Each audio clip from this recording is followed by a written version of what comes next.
औज़ु बिल्लाहि मिनश शैतानिर रजीम बिस्मिल्लाहिर रहमानिर रहीम सल्लल्लाहु अलन नबिय्यिल उम्मी वाली सल्लल्लाहु अलैहि वसल्लम सलातुम व सलामुन अलैका या रसूलल्लाह सलातुम व सलामुन अलैका या हबीबल्लाह सल्लल्लाहु ताला अलैहि व आलिहि वसल्लम। जुम्मा की फजीलत हदीस शरीफ में है, जो आदमी जुम्मा के दिन नहा धोकर पाक सब कपड़े पहनकर जुम्मा की नमाज के लिए जाए तो उसकी यह तैयारी उसके 60 साल के गुनाहों का कफ़ारा बन जाएगी और हर कदम पर 20 वर्ष की इबादत का सवाब लिखा जाएगा। जुम्मा की अजान होते ही फरिश्तों को हुक्म मिलता है कि आसमान के दरवाजे खोल दो। जुम्मा की नमाज पढ़ने वाले के लिए अर्श तक के सारे पर्दे उठा दिए जाते हैं। एक रकात पूरी होने पर खुदा फरिश्तों से फरमाता है, फरिश्तों देखो मेरे बंदे किस तरह इबादत में लगे हुए हैं, अब देखो मैं क्या क्या इनाम देता हूँ। बैतुल मामूर फरिश्तों का काबा, जो कि चौथे आसमान पर है, के 4 खंभे हैं, एक हरे जमुर्दत पत्थर का, दूसरा सुर्ख याकूत पत्थर का, तीसरा सोने का और चौथा चांदी का। जुम्मा के दिन फरिश्ते वहाँ जमा होकर नमाज अदा करते हैं।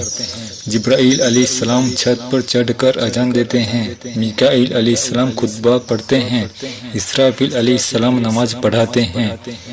जुम्मे की रात मोमिनों की रूहें अपने घरों को आती हैं और घर वालों से कहती हैं, हमें भूल गए, हमारे नाम पर सदका करो, कुरान की तिलावत करके हमारी रूहों को इसाले सवाब करो।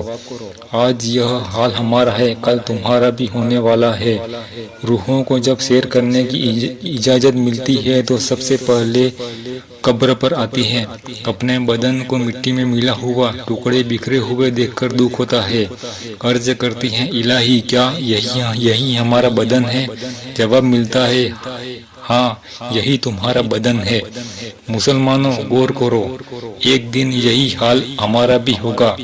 इसलिए हमें चाहिए कि हम अपने माँ बाप, दादा दादी और बड़े बूढ़ों के लिए सदका खैरात करें, फातिहा दिलाएं और उनकी रूहों को सवाब पहुँचाएं, ताकि वह खुश होकर अपने दरवाजों से जाएं।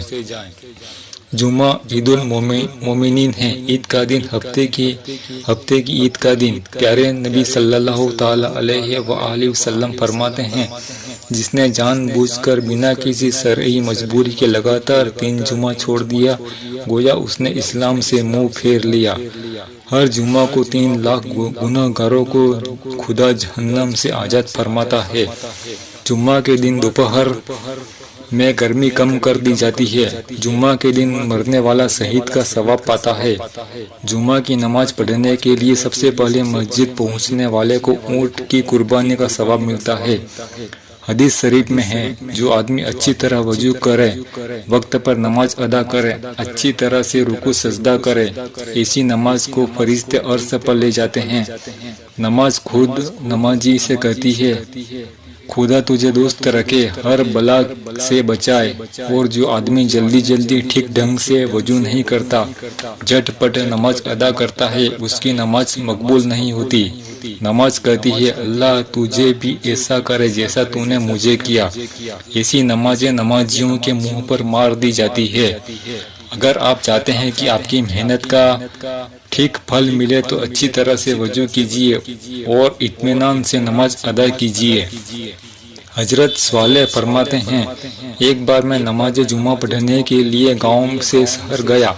नमाज के बाद एक कब्रिस्तान में चला गया। मुझे नींद आ गई और सो गया। मैं क्या देखता हूँ कि कब्रों से मुर्दे निकलकर एक जगह जमा होकर बातें कर रहे हैं। उन्हीं में एक मुर्दा ऐसा भी था जिसके कपड़े गंदे थे। वह उदास बैठा था। थोड़ी देर बाद सभी मुर्दे उठ कर अपनी कब्रों में खुशी चले गए, लेकिन वह वहीं उदास बैठा रहा। मैंने उससे पूछा, क्या बात है, तुम उदास क्यों हो?